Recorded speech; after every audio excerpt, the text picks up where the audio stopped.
Hey! Hey, I'm Brandon Bailey from the Appalachian Entertainment School of Music. We're going to do a little guitar lesson today. This is my Sharp Bell guitar I've had for 100 years or so, something like that. I'm just going to play a little bit of guitar for you real quick, show you where you can go, I guess.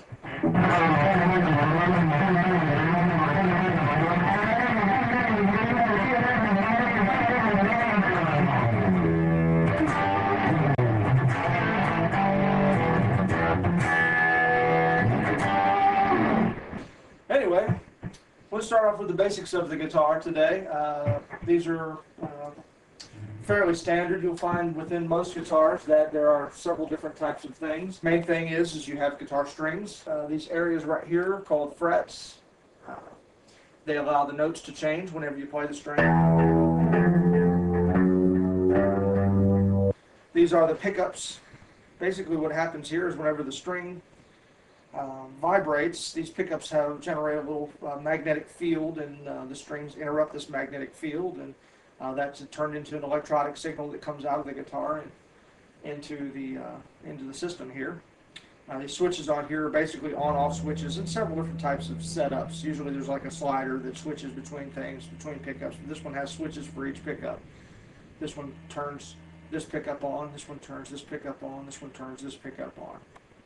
Each one of these pickups have different tones. This one's got more of an aggressive tone because it's closer to the bridge, whereas this one's got a warmer tone. This one's in between. This guitar has a preamp on it. That's what this knob is. Basically, it just gives more oomph to the sound. This part of the guitar is called the bridge. This is where the string stops on this end. This end is called the nut. These are the tuners. Now this guitar has fine tuners because it has a locking nut. And if you use your whammy bar a lot, which I like to use, but this one goes out of tune all the time, so I don't use it very often. What you do is you lock this end down, and then you tune your guitar down here to do fine adjustments. Theoretically, if the guitar's in tune, you should only have to do fine adjustments. This one has a neck-through body. Sometimes you have a bolt-on neck, but this particular one is a neck-through body. And serial number. You also see the electronics in here. That's the electronics on the inside of it. You see, this one's got a battery in it. Not all guitars have batteries, but this particular one does have a battery.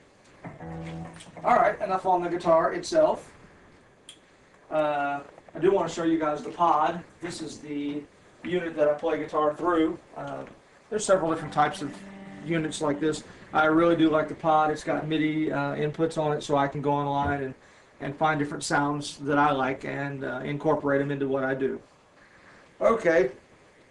All right, we'll talk about some of the first settings, first practices for the guitar. Okay, the main thing is that you're comfortable with the guitar. You may be sitting down. If you are, that's fine.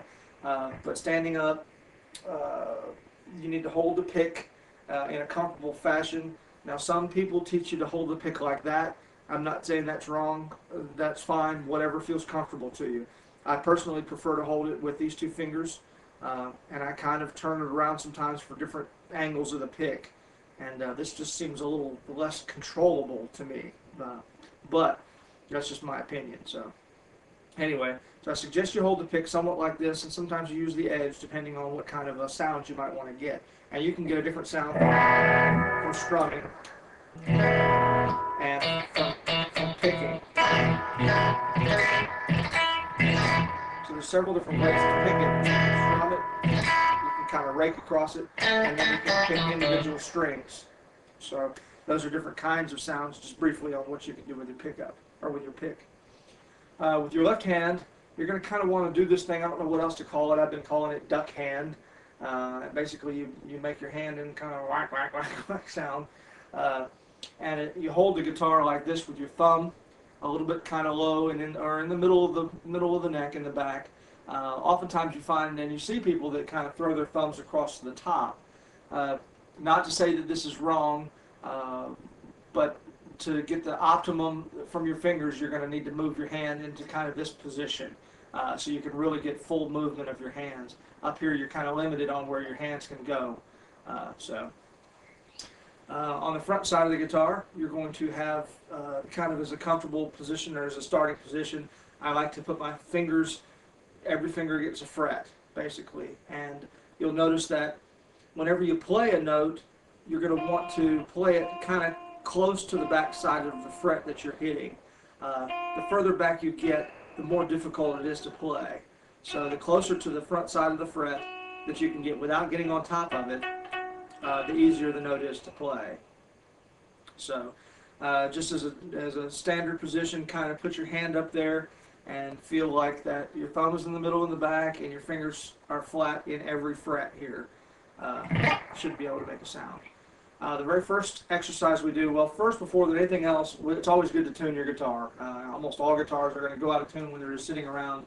Environmental things, temperature changes, humidity, all of these things affect the guitar. So first thing we're going to do is check the tuning on it. Your first string, or your sixth string, whenever they started creating education for guitar, I'm not sure why, but they started with the first string on the bottom. So this is technically your first string. I usually tune from the top down, so we'll do it that way. This is the sixth string. This is an E.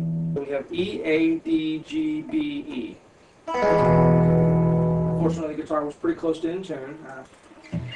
If it's a good guitar, it'll probably stay pretty good in tune, but it's always good to check right before you get started at anything, performance, practice, whatever. Anyway, on to the first guitar lesson. Enough about guitar. The first guitar lesson here. This is the chromatic scale. I suggest everybody do this as a warm-up. Basically, once again, you get every finger for every fret. So your first finger goes in your first fret, second finger, second fret, third finger, third fret, fourth finger, fourth fret. Okay, the chromatic scale goes like this, though.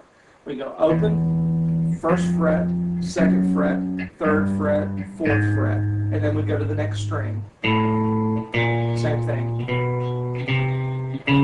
Open, first, second, third, fourth, open, first, second, third, fourth. Now on the B string, you don't hit the open note. But on the bottom string, on the E, you hit open again. So this is the scale.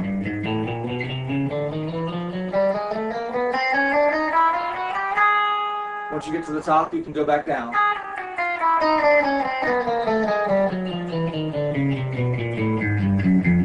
Remember, when you're going back down, the B string, you don't hit it open. Every other string, you hit open.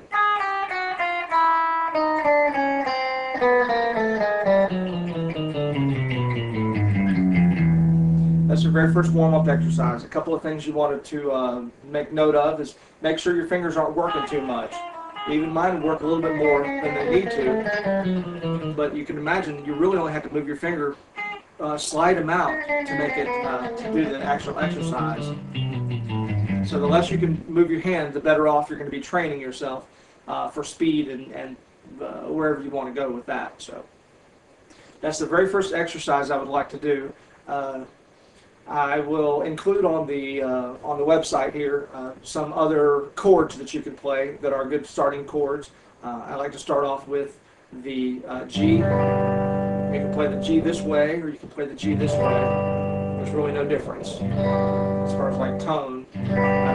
I prefer to play it this way because it's closer to your other chords, and you don't have to move your hand quite so much as opposed to G, C, G. So we have the G, the C, and the D. Now, I'll show in subsequent lessons how to read guitar charts and tablature and other things like that. I guess that's the basics of the guitar. Once again, if anybody has any comments or questions, just leave them on the website there, and we'll get back to you as soon as we can. All right, that's good enough for today. All right, kids.